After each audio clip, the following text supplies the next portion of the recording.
Mr. Speaker, yesterday, Congressman Massey and I went to the Department of Justice to read the unredacted Epstein files. We spent about 2 hours there, and we learned that 70 to 80% of the files are still redacted. In fact, there were 6 wealthy, powerful men that the DOJ hid for no apparent reason. When Congressman Massey and I pointed this out to the Department of Justice, they acknowledged their mistake, and now they have revealed the identity of these 6 powerful men.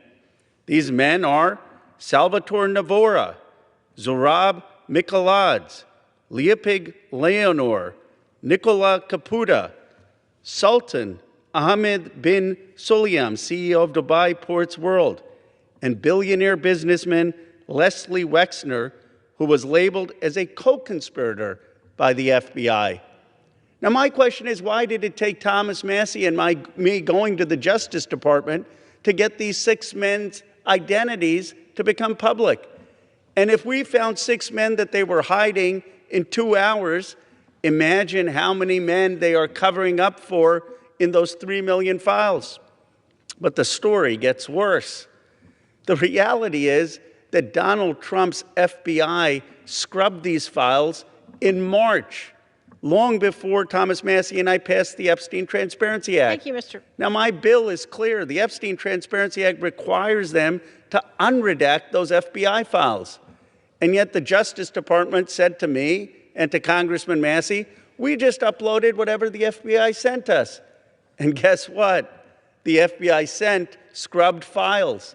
That means the survivor's statement to the FBI, naming rich and powerful men who went to Epstein's island, who went to his ranch, who went to his home and raped and abused underage girls or saw underage girls being paraded, they're all hidden.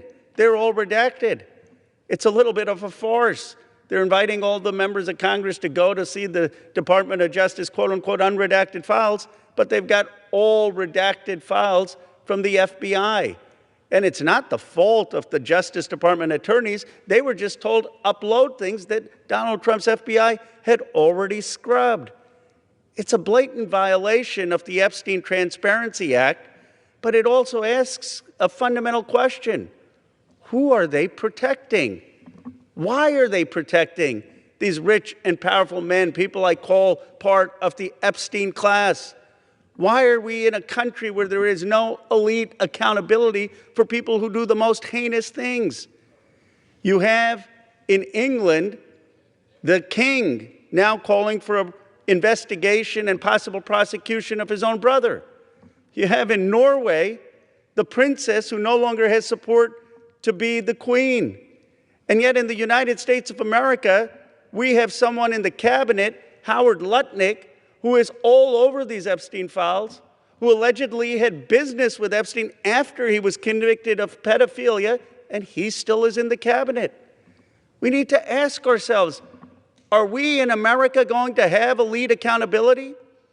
Are we going to call on rich and powerful people who broke the law or cavorted with a pedophile, a convicted pedophile? Are we going to call them to account? Are we going to have prosecutions for billionaires who went to this island and either raped underage girls or saw underage girls being raped and didn't say anything? Are we going to have investigations?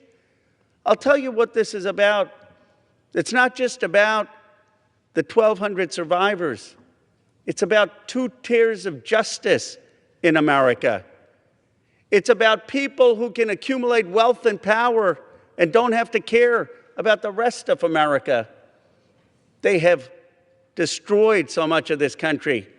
Income inequality is at a 60-year high.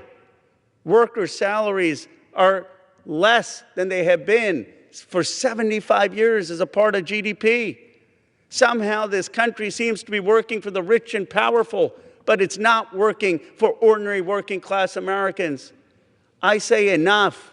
It's time to begin with accountability for the Epstein class. Hold them in front of Congress, those people who visited the island or did business with Epstein after he was a convicted pedophile.